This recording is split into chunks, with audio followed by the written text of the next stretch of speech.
My name is Daniel Griffin. I work as a detective for the Tampa Police Department. Most of my days start the same way. I park behind the North District station just before my shift, kill the engine, and sit there for a minute looking at the row of patrol cars lined up along the curb. The building is a flat concrete structure with narrow windows and a faded blue sign over the entrance.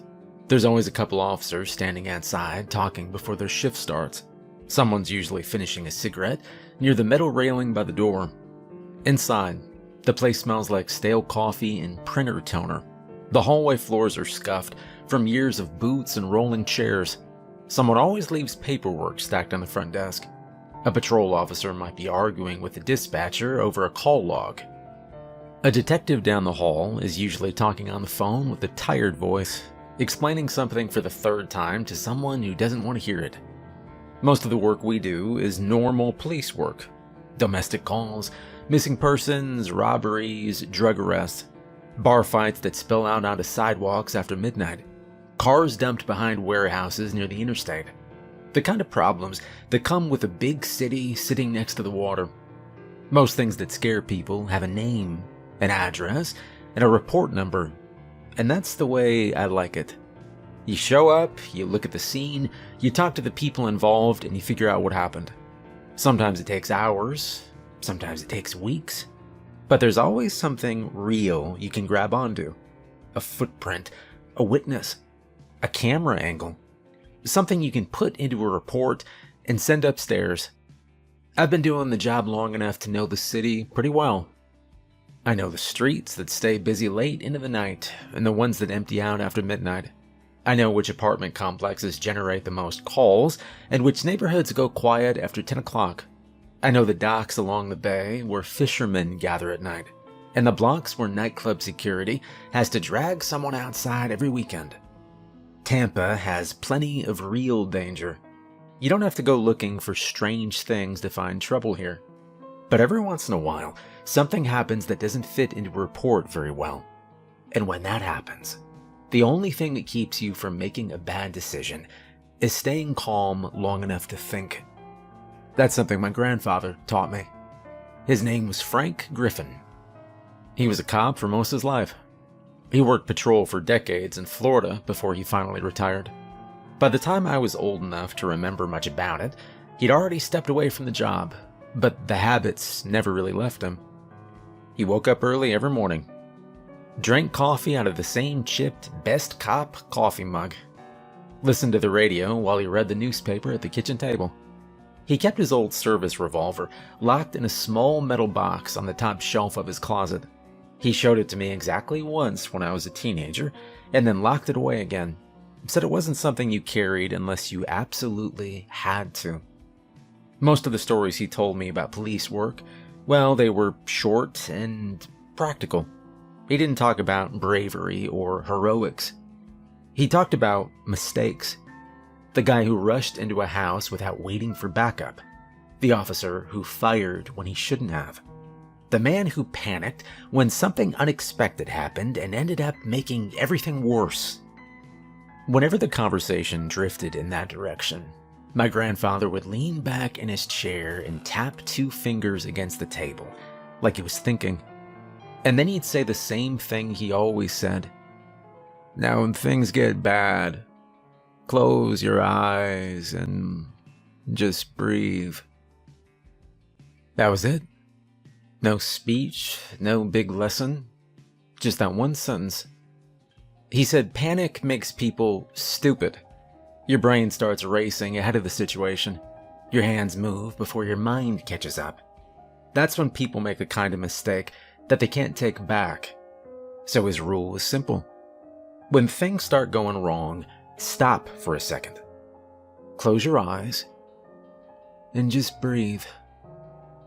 He told me that when I was a kid learning to drive. He told me that when I got into my first fist fight in high school. He told me again the day I graduated from the police academy and pinned on my badge. At the time, I thought it was just something old cops said. A habit. A line he liked repeating. It sounded too simple to matter very much. But years later, standing in a building near the Hillsborough River with doors opening in places they shouldn't, and rooms that didn't make sense. That rule was the only thing that kept me from losing control of the situation completely. It was the only thing that kept me alive. Before that night happened, though, there were two other cases that made me realize Tampa had things in it that didn't belong in any report. And the first one happened at the water. Case 1. Davis Islands. The call came in a little after 2 in the morning. My partner that night was Kevin Brooks, a patrol officer who'd been on the job about 6 years. His first instinct was usually the same as mine. Assume there is a simple explanation and work from there. Dispatch said a man had gone into the water near the Davis Island seawall. The caller was a fisherman who said he saw the man go over the edge of the dock. He sounded shaken, but not hysterical. Calls like that happen more often than people think. Someone slips on wet boards, someone leans too far over the edge, someone drinks too much and loses their balance. We headed across the small bridge towards Davis Islands with the windows cracked open. The air smelled like salt water and engine fuel drifting from the marina. The road was mostly empty except for a couple cars parked near the shoreline. When we pulled into the gravel lot beside the dock, a man was standing near the end of the seawall, waving his arms. He was wearing rubber boots and a thick fishing jacket with reflective tape along the sleeves. His tackle bag sat on the ground beside him. Kevin stepped out of the cruiser first. "Yeah, you the one that called?" The man nodded quickly. "Yeah," he began. My name's Ryan Foster. I was fishing out here when the guy went into the water." Ryan pointed down the dock. The wooden walkway stretched about 30 feet over the channel before opening into a small square platform at the end. A ladder dipped down into the water from the far side. "What happened exactly?" I asked.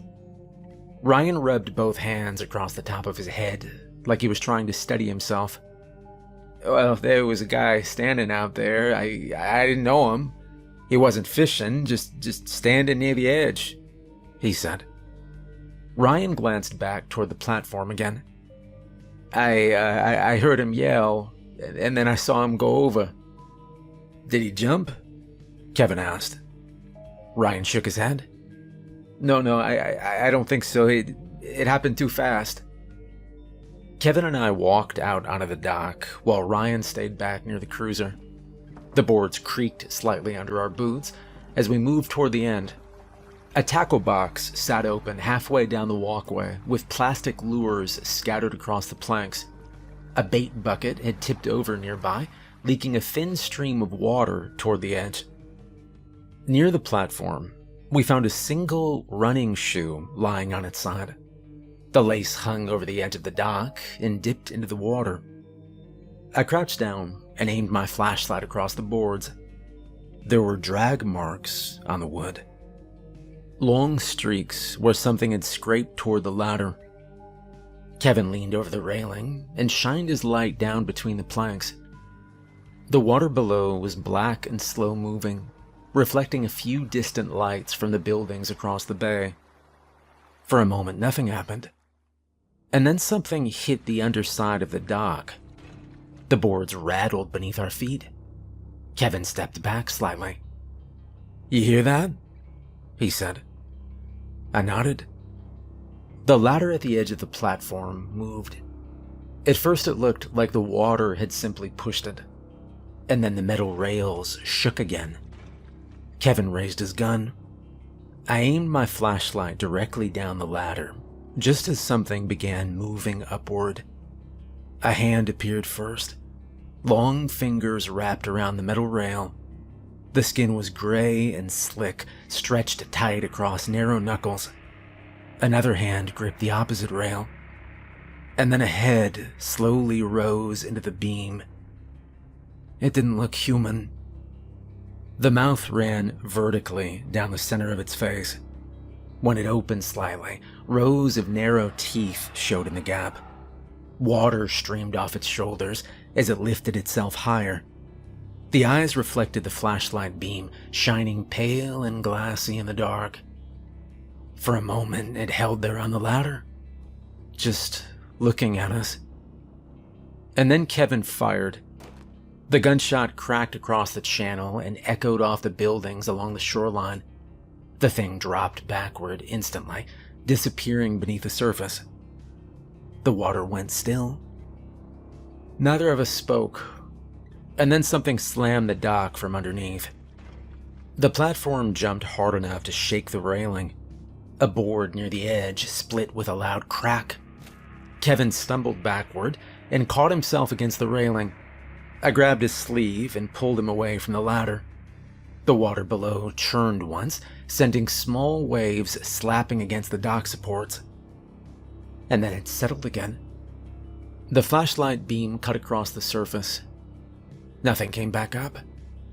No head, no hands, no sign of the man Ryan said had been standing there. Just black water sliding slowly through the channel. Kevin lowered his gun slightly. We stood there another minute, just watching the ladder. It didn't move again. Kevin eventually radioed dispatch and requested a dive team. Ryan Foster stayed near the cruiser the entire time, pacing in small circles and glancing toward the dock every few seconds. When we told him divers were coming, he kept repeating that the man had just been standing there 1 second, and gone the next. The search lasted until almost sunrise. Divers went into the channel twice. They never found the body. Later that morning, the report was filed as a probable drowning. There wasn't enough evidence for anything else. Case 2. Club O Negative. The missing girl case started early that evening. Her name was Emma Collins. 8 years old, brown hair cut to her shoulders, last seen wearing a yellow t-shirt with a cartoon dolphin on the front, and white sneakers. Her mother reported her missing just before sunset. According to the report, Emma had been outside a convenience store near South Howard Avenue with a woman no one in the family recognized. A security camera showed the woman walking with Emma toward the busier part of the nightlife district. The woman wasn't dragging her. She wasn't forcing her into a car. She just walked beside her, with one hand resting lightly on her shoulder. And that made the whole thing worse.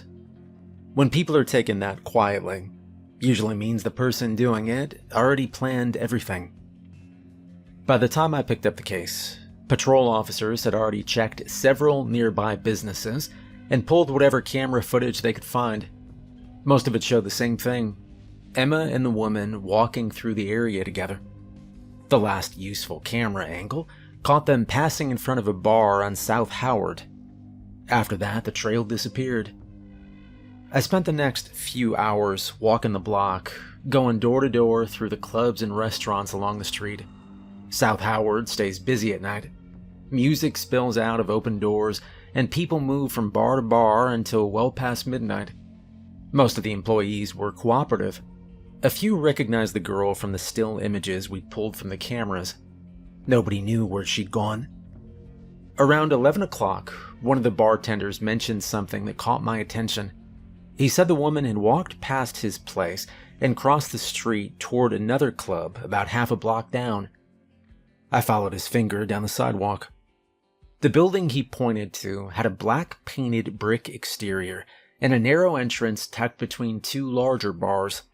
Above the doorway hung a red neon sign. Club O Negative. Two men in dark suits stood just outside the entrance. They weren't checking IDs or shouting at people like most bouncers on that street. They just stood there with their hands folded in front of them, watching the crowd.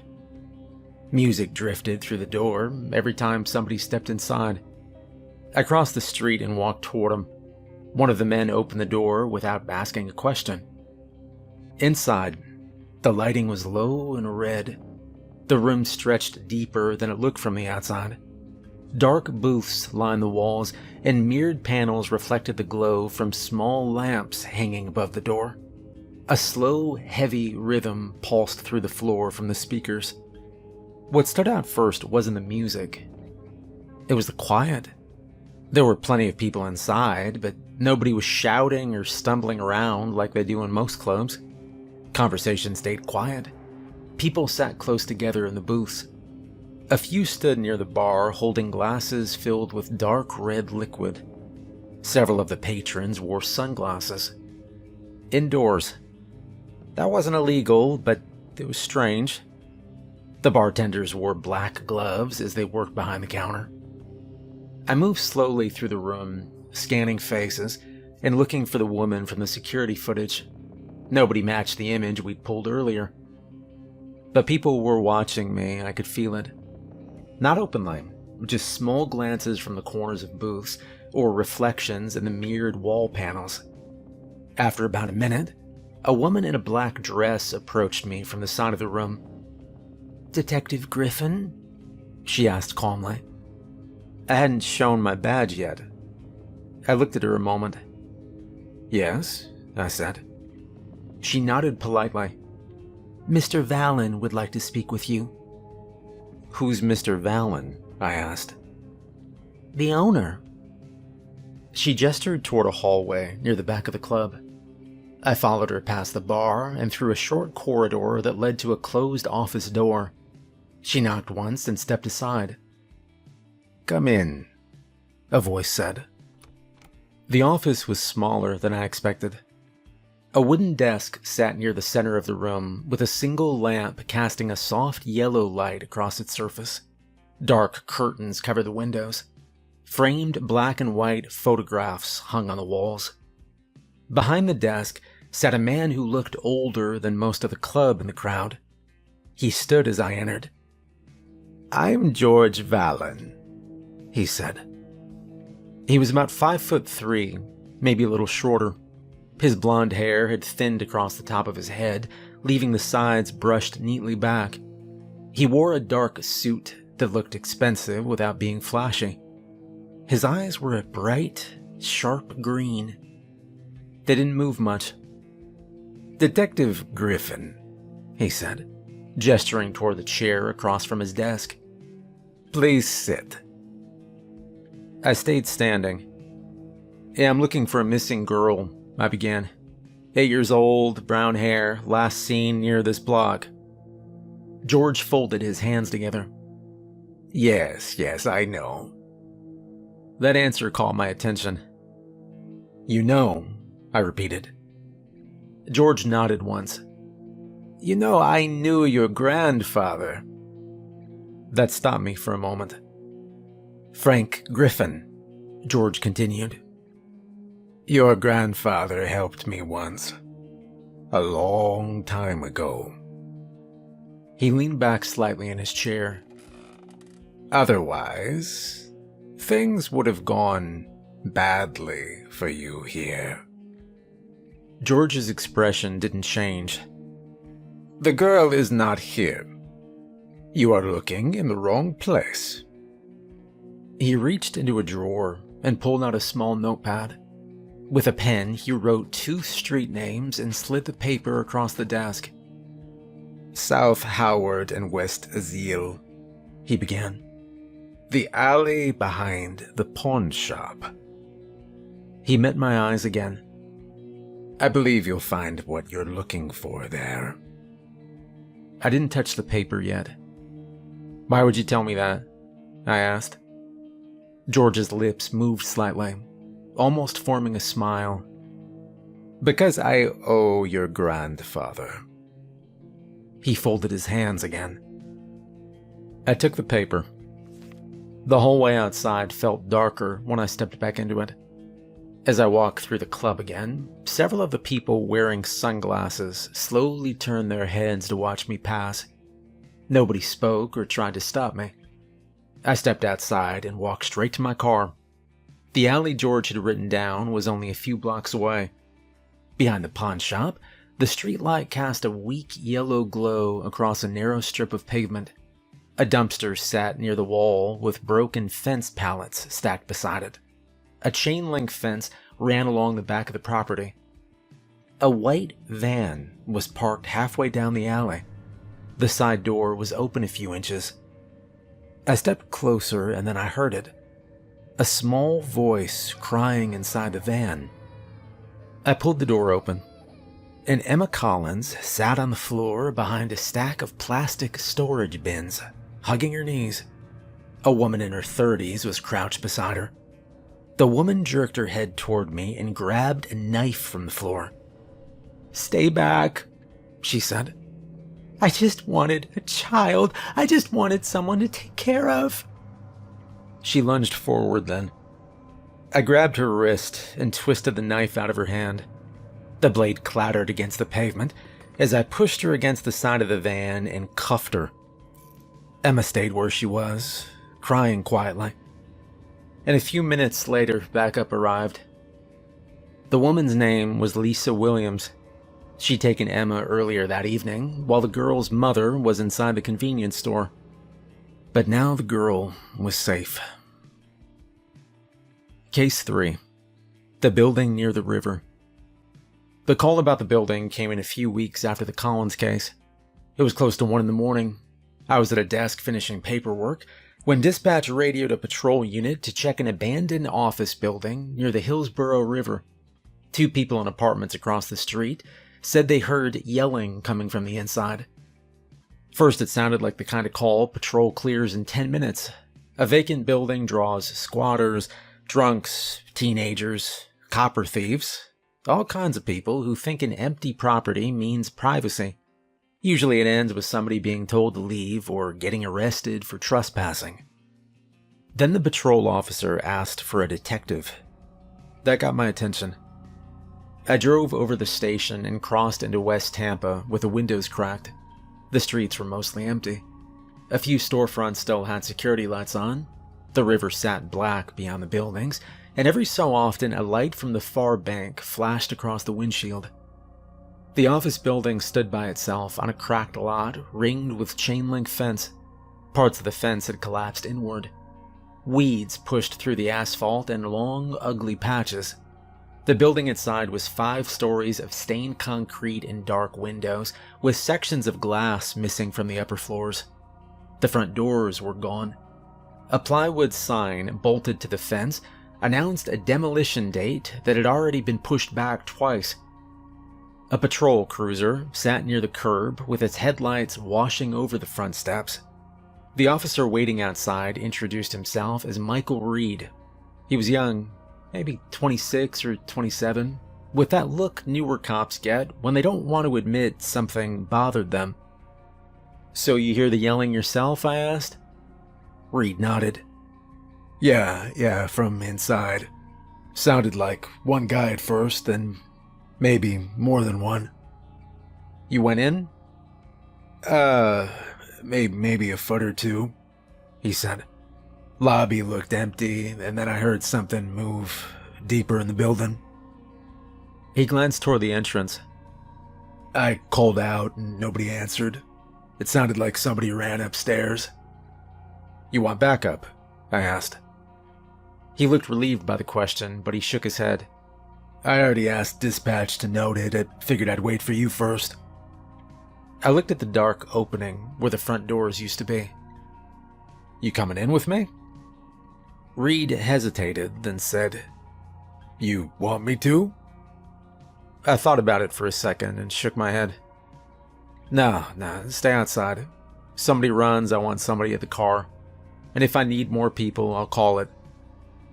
That wasn't a typical decision. Normally both of us would go in. But I could tell this kid looked genuinely scared about going inside. I figured I'd step in, be careful, see what was going on, and go from there. He nodded and stepped back toward his cruiser. I switched on my flashlight and walked toward the entrance. My light moved across the lobby and found cubicles, broken desks, a toppled office chair, and strips of hanging ceiling materials. Old papers covered parts of the floor. Filing cabinets stood open and empty against one wall. The place looked dead. I took maybe 6 steps inside and reached for my radio. "Dispatch, Detective Griffin. I'm inside the building with Officer Reed outside on perimeter." Nothing came back except a short burst of static. I turned around immediately to go back outside and call for backup from Reed's cruiser. But the opening where the front doors had been was gone. There should have been a rectangular gap showing the patrol headlights and the lot outside. Instead, there was a solid wall with peeling paint and a water stain running from shoulder height to the floor. I walked over and put my hand on it. Drywall, cold, no frame, no seam, no door. "Reed!" I yelled. My voice carried through the lobby and died in the back of the building. No answer. I yelled again and still nothing. At that point, I stopped treating it like a building clearance and started treating it like an emergency. I drew my pistol, I turned, and I headed for the back of the lobby to look for another exit. A narrow hall ran behind the cubicles toward a stairwell door with frosted safety glass. I reached it in 10 seconds, shoved it open, and went down one flight. Concrete steps, rust on the railings, water stains on the walls. I hit the landing, pushed through the next door, and stepped straight back into the same lobby. Same broken desk and cubicles and paper on the floor. I stared at it for one full second, then turned, went back to the stairwell, and ran up instead. One flight up, two at a time, door at the landing, and I shoved through it hard. And I came out onto that same lobby floor again. And my stomach dropped. I wasn't dealing with a bad floor plan. I wasn't turned around. I wasn't tired. I didn't know what this was, but I was trapped. I moved quickly now, checking every office around the lobby, trying to find a broken window, a service exit, anything. The first two offices were empty except for desks and carpet stains. The third had a row of chairs against the wall and nothing else. The fourth room stopped me cold. It was a conference room. Long table, high-backed office chairs, water rings on the wood, a legal pad near one seat, a glass pitcher sitting on its side near the center. Around the table sat 6 people, 3 men and 3 women. Office clothes, button-down shirts, jackets, slacks. One woman had a silk scarf looped at the neck. One man had his sleeves rolled to his forearms. Their hands rested on the table in front of them, like they were waiting for someone to begin a meeting. But there was a problem. None of them had heads. The necks ended dark and flat above the collars. No blood running, no fresh wounds. Just dry, blackened stumps where heads should have been. One of them still held the pen. I backed out and I shut the door. I didn't investigate, I didn't step closer.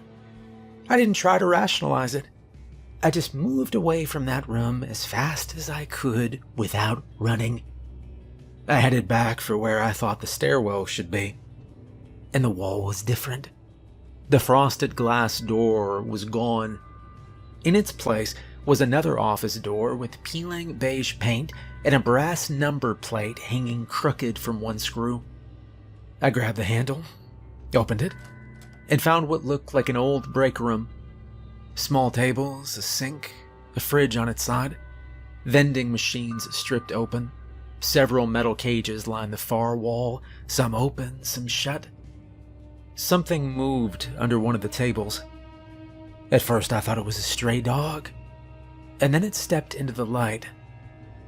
It had the body of a medium-sized dog and the head of a tabby cat. Its whiskers twitched. It looked directly at me with wide, yellow eyes. Another thing trotted behind it. That one had the body of a cat and the head of a small dog with pointed ears. It opened its mouth and barked once. The dog-bodied thing rubbed its cat face against a chair leg and started purring. I shut the door hard. I stood there in the hallway, listening. At first there was nothing. And then somewhere deeper in the building, a door slammed. and then another and another. I turned and moved fast in the opposite direction. The hall seemed longer than it had been before. Doors that shouldn't have been there lined the walls now. My flashlight beam caught old, crooked, motivational posters, still hanging crooked in places. Teamwork? Integrity? Vision? The paper under the glass had bubbled from moisture and age. I passed one doorway and saw another office inside it. A small office, a single table in the center, with a dollhouse on top. I almost kept going, and then my light passed over it again, and I stopped. The dollhouse was lit from inside by a warm yellow glow. It was detailed enough to show tiny wallpaper, tiny curtains, tiny chairs. A front wall had been cut away, so the rooms inside were fully visible. I stepped closer. There were figures inside. Tiny men and women and children. Every single one of them stood facing the open side of the house. Every single one of them was smiling. And every one of them held a little knife. Written in small black letters above the open front was a single sentence. When Smiley is missing, no one smiles. I didn't know exactly what that meant, but I didn't need to see anything else. The figures didn't move while I stood there, but they looked ready to. It felt like if I stayed another 5 seconds, every one of those little arms would lift at once. I backed quickly out of the room, and the hallway outside had changed again. What should have been a straight path back to the lobby now bent left into darkness. A ceiling tile fell somewhere nearby and burst on the floor. And then footsteps started above me. Several, fast, running. I turned the other direction and found a stairwell door at the end of the hall. I ran to it, shoved it open, and took the steps upward. 1 flight, 2, 3. The air changed as I climbed. It got colder, then warmer, then cold again. On the 4th landing, the walls were damp enough to shine in the flashlight beam. On the 5th, the beam hit open space. I stopped. There should have been another set of stairs and another ceiling above me. But there was no ceiling. Above the landing was an open black sky filled with stars. Not city sky, not a hole in the roof. This was vast and endless. The stairwell walls simply ended, jagged and broken, and above them stretched a dark universe that did not belong over Tampa, Florida. Something huge moved across it. Then another. At first my brain tried to make them into clouds, then shadows, and then some kind of illusion caused by darkness. They weren't.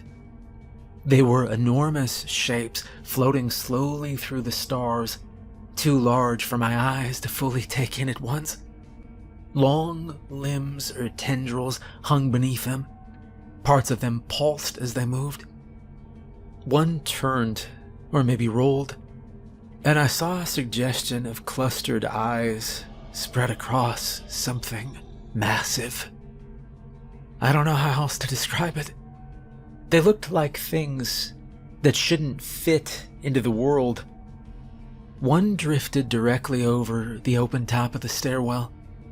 Something dangled beneath it, reaching down through the stars like roots hanging from the underside of a boat. I backed down a step, then another. The things kept floating overhead.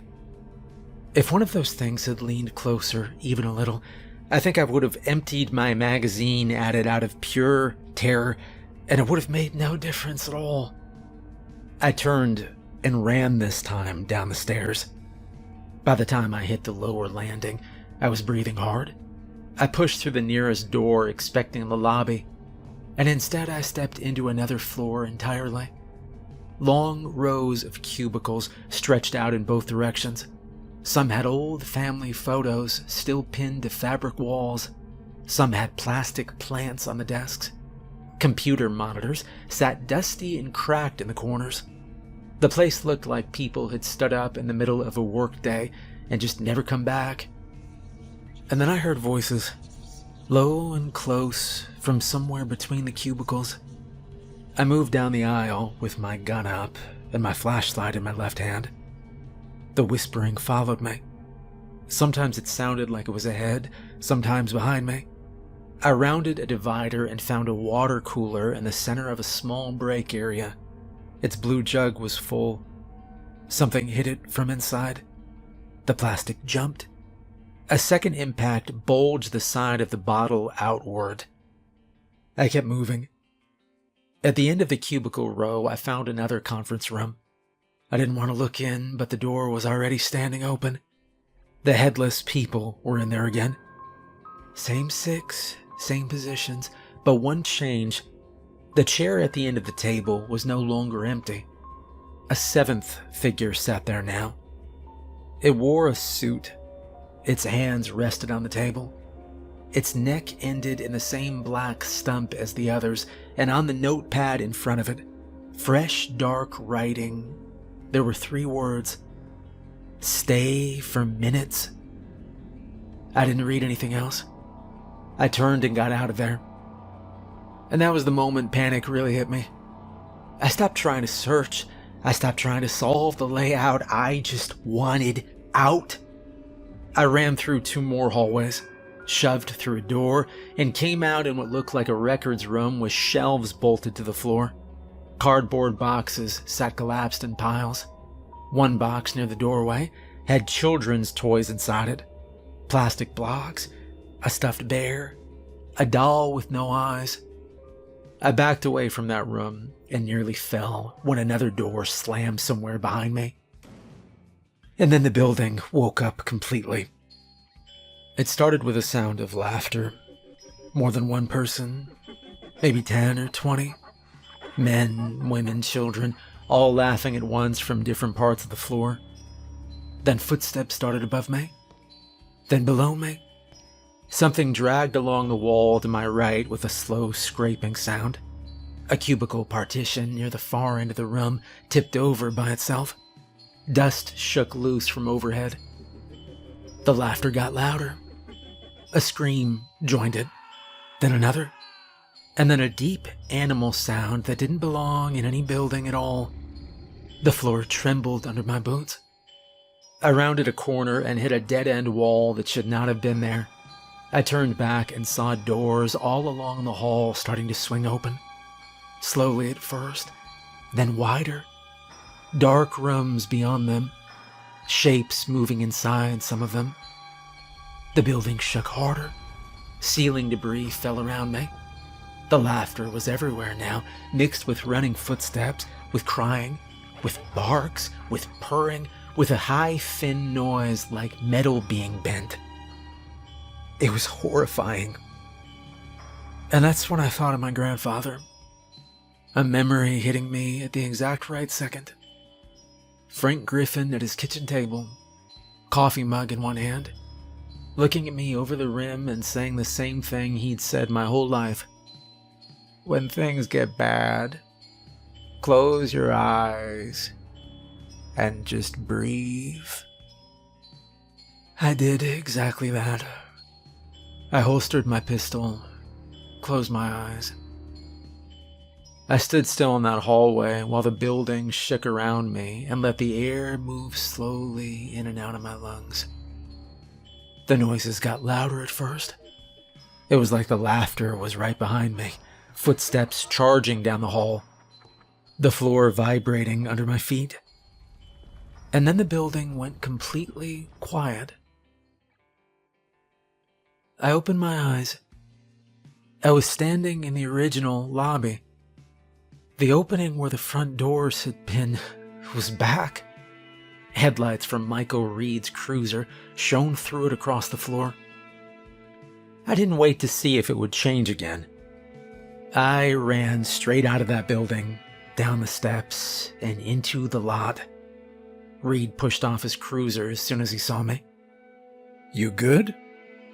Yeah, I said. That didn't sound like I meant it. How long was I in there? I asked. He shrugged. A minute? Maybe 2? I looked back at the building. It had felt like hours. Reed followed my eyes. You want me to call more units? I thought about the conference room, the animal heads, the dollhouse, the open stairwell under those impossible stars with those giant things floating overhead. I shook my head. No, I said. Seal it, and keep people out until demolition. Reed frowned, but nodded. Well, a few weeks later, that building did come down. I drove by on the second day of demolition and watched an excavator punch through the upper floors. Concrete collapsed inward. Huge plumes of dust rolled out into the sky. From the street, it looked ordinary. Just an old building. But I knew better.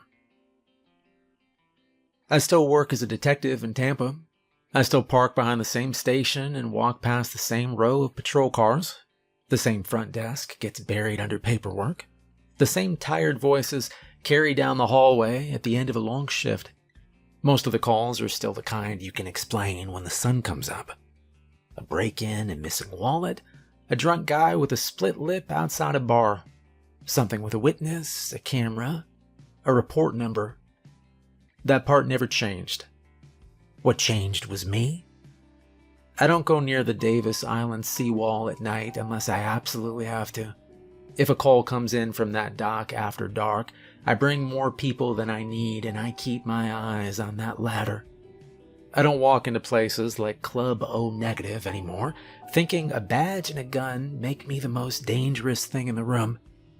Sometimes they don't. Sometimes all they do is tell something older and worse, exactly who you are. And I don't enter abandoned buildings by the river anymore. Not ever again. The one near the Hillsborough River is gone now. The lot is flat. The rubble was hauled off weeks after demolition, and if you drove past it today, you'd never know what stood there. You'd see dirt, weeds, and a temporary fence. Nothing more. But I know what was inside it. I know what sat around that conference table. I know what moved around in that break room. I know what stared out of that dollhouse. And sometimes, late at night, I still think about that stairwell with no ceiling, that black sky, those things drifting overhead. I never asked my grandfather what he meant the first 100 times he told me to close my eyes and breathe. I thought it was just one of those things old cops say, because they've run out of patience and, just want to sound wise.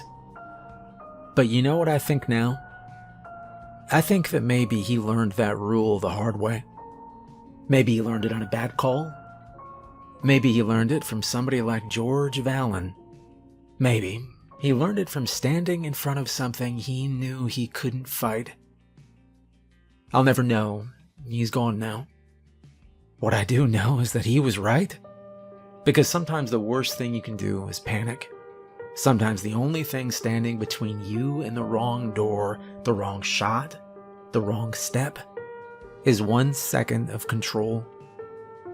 So when things get bad, when the room starts to feel wrong, when the sounds around me stop making sense, I do the only thing that's ever worked. I close my eyes and I breathe.